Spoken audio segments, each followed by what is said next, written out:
Ousmane Sonko. Je vous remercie de votre attention.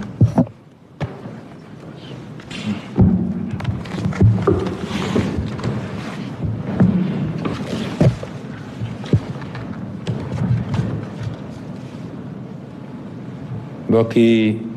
gannaaw buy ministre secrétaire général de la présidence de la république jàngee ministre gouvernement bi dinañu tëjee kàddu yi rek ci njëkk a jaajëfal ñi nga xam ne àndoon nañu ak ñun ci gouvernement liggéey ak ñun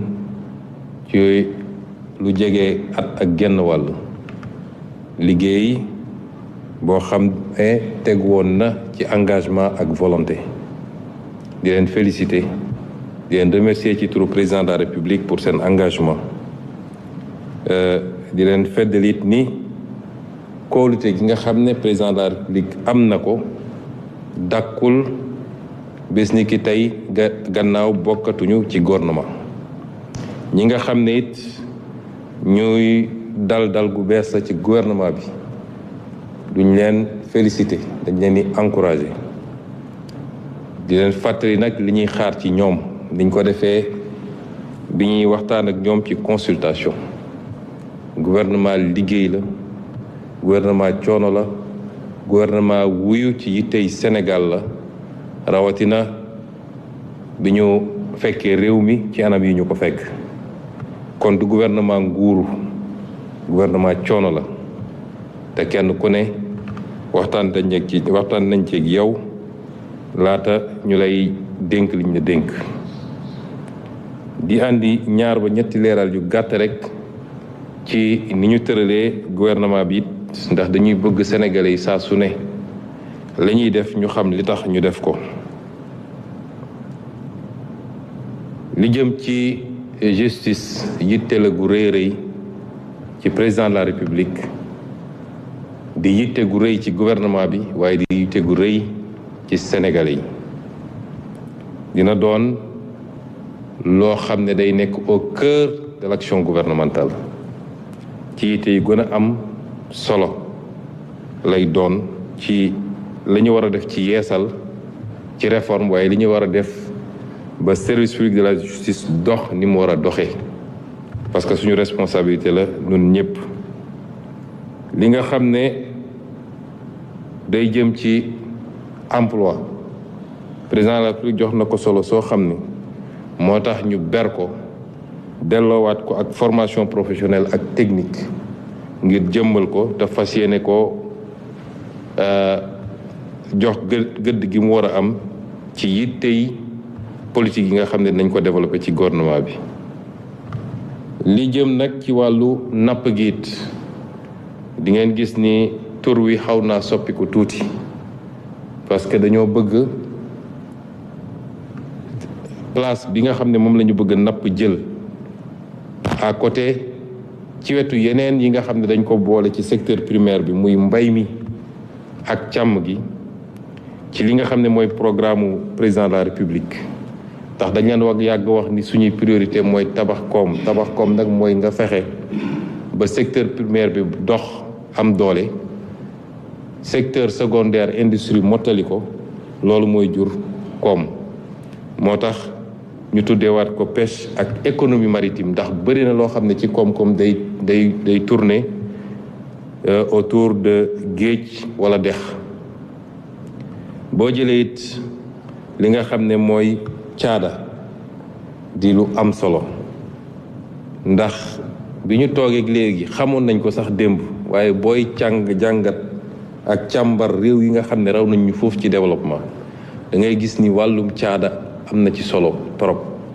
li président bi jiitu ci Sénégal di Léopold Senghor doon wax ni caada moo jiitu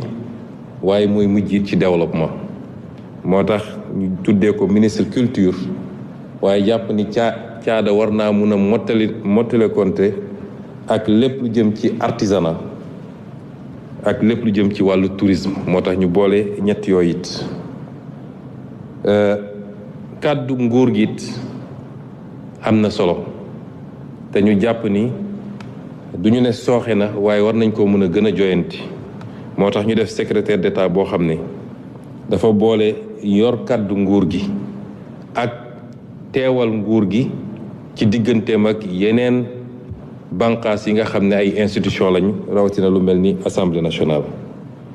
lii mooy yi gën a fës ci coppite yi ñu andi boo weesoo li jëm ci nit ñi ndax bu ñu waxee gouvernement nit ñi li ñuy njëkk a yittewu mooy kan la ñu teg fii kan la ñu teg fële waaye dañu bëgg ñu gën a bàyyi xelit ci architecture bi ak ci cohérence bi nga xam ne ñoo ngi koy wut. ma daaneel nag ci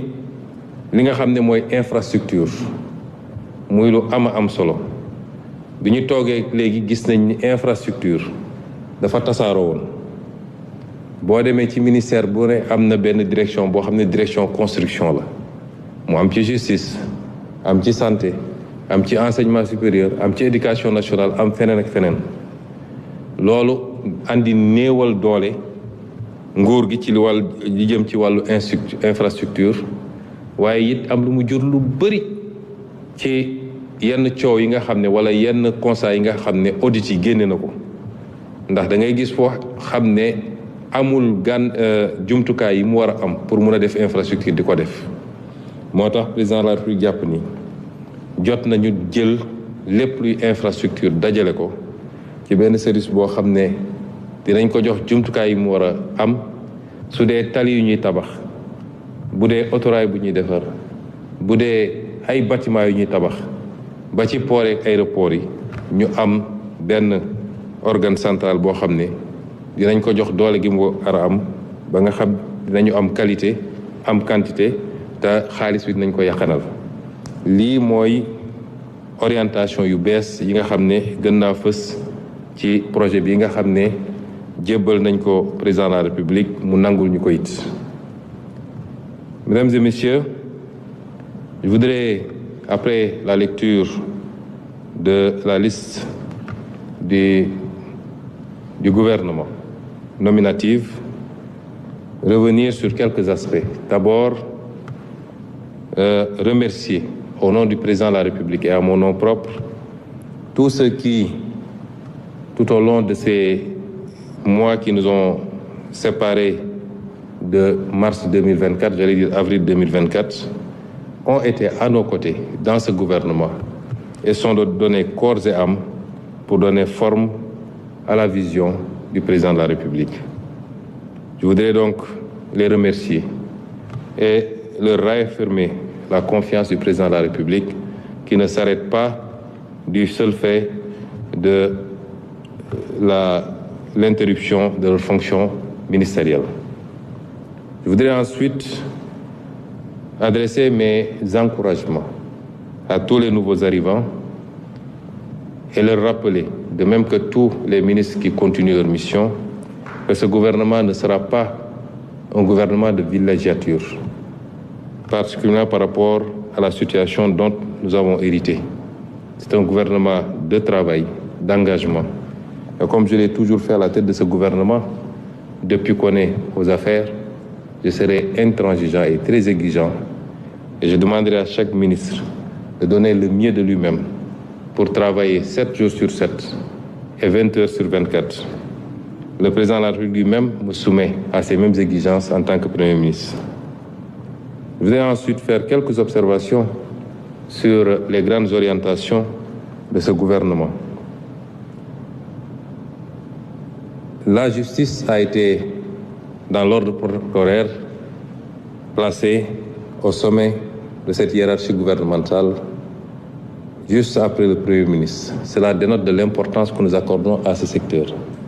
qui est une attente forte de tout le peuple sénégalais, mais également une préoccupation de l'agenda du président de la République, depuis son programme jusqu'à la vision 2050. Et nous veillerons à ce que, aussi bien en termes de réformes à faire qu'en termes de fonctionnement au quotidien de la justice, que cet outil se réconcilie avec les Sénégalais et reconquiert la confiance de l'ensemble des Sénégalais. Les ados lancent des entreprises avec l'intelligence artificielle, alors que la seule intelligence artificielle que tu connais, c'est ChatGPT.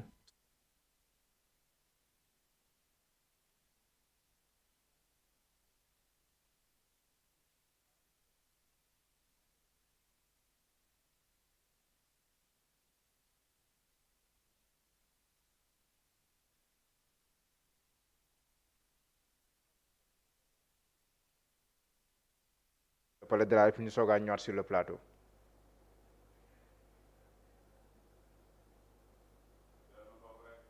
Voilà donc en attendant ñu fàttali rek fu mu toll nii gouvernement bu bees bi ministre bi nga xam te ni moom mooy madame Yacine Fall léegi moom mooy ministre de la justice garde des Sceaux Birame Souleye Diop.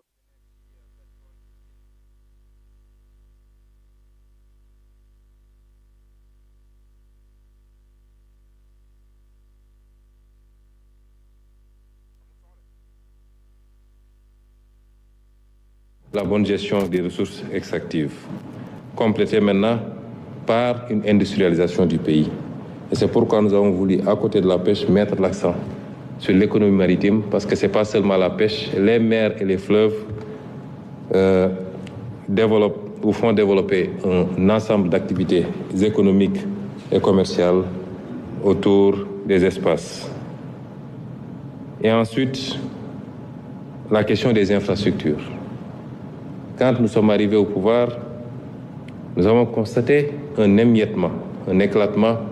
de la question infrastructurelle, avec des directions des infrastructures dans quasiment tous les ministères, l'urbanisme, la justice, la santé, l'éducation nationale, l'enseignement supérieur. Et cet émiettement a produit deux effets néfastes. Le premier effet, c'est l'affaiblissement de la qualité dans l'exécution et dans la maîtrise des coûts. Mais également, et le second fait, c'est un problème de transparence, tel que révélé par quasiment toutes les études qui ont été faites sur les grands programmes au niveau de l'éducation nationale, la santé, le PROMIJ. Et c'est pourquoi, de commun accord avec le président de la République, nous avons décidé de revenir à une organisation centralisée, sans pour autant que cela induise des lenteurs dans l'exécution de la question des infrastructures. La culture, qui, comme disait Senghor, est au début et à la fin de toute œuvre de développement, a été rattachée à l'artisanat et au tourisme,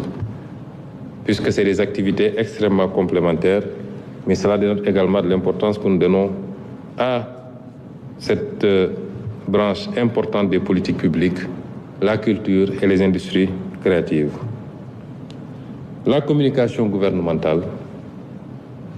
évidemment, quelle que soit la qualité de l'action gouvernementale, elle ne peut avoir de pertinence que par la communication qui l'accompagne. Différents instruments de communication existent déjà à travers la communication présidentielle, la communication du Big Gouv, mais le gouvernement doit bien organiser sa communication, d'où l'importance d'avoir érigé cette fois-ci, au lieu d'en faire un additif à un ministère, d'avoir érigé un secrétariat d'État spécifiquement pour porter la communication, ou la parole gouvernementale plutôt, mais également gérer les relations avec les institutions et particulièrement l'Assemblée nationale. Évidemment, l'ensemble de ces orientations a induit la composition qu'on vient de vous présenter et dont je suis sûr qu'elle sera à la hauteur pour relever les défis qui nous attendent. Je vous remercie de votre attention. ko gisandoo noonu le premier ministre de la République du Sénégal Ousmane Sonko moom moo doon wax léegi nii mais balaa may ñëwaat sur la composition du gouvernement damay ñëwaat si les changements majeurs yi nga xam te ni am na si biir gouvernement bi nga xam te ni aussi le premier ministre Ousmane Sonko moom moo ko jiite changement majeur yooyu bokk na si bi si jiitu moom mooy ministère de la justice Ousmane Diagne moom moo ko jiite woon waaye le premier ministre sax wax na ko si biir ay waxam bëri na si loo xam ne ni ay attente la ak ay xaar yoo xam ne ni askanu Sénégal ñu ngi ko doon xaar si wàllum justice mu mel ni kon wàllu woowu déglu neen li nga xam ne nii bëri na bokk si askan wi ñoo xam ne amoon nañ si ay càkkutéef moo waral ñu jëlee fa ki nga xam ne nii moom mooy Ousmane Diagne nekk magistrat bu ñëpp xam teg fa madame Yacine Fall ñu ràññee ko bu baax a baax d'abord mu amoon benn mouvement am ensuite mu jël mouvement am seyal ko biir parti Pastef bi gouvernement bu bees ñëwee woon bu njëkk si bi premier ministre Ousmane Sonko ñu koy doogaa fal moom mu nekkoon fa ministre bi yor lépp lu jëm si wàllum jokkalante bitim réew waaye bu mu fa nekkoon tamit nekk na fa lu war a ëpp at waaye tam am ay yu bëree bëri yoo xam ne ni aussi xew na si ñu jëlee ko si ministère boobule indi ko si ministère de la justice mu nekk benn changement majeur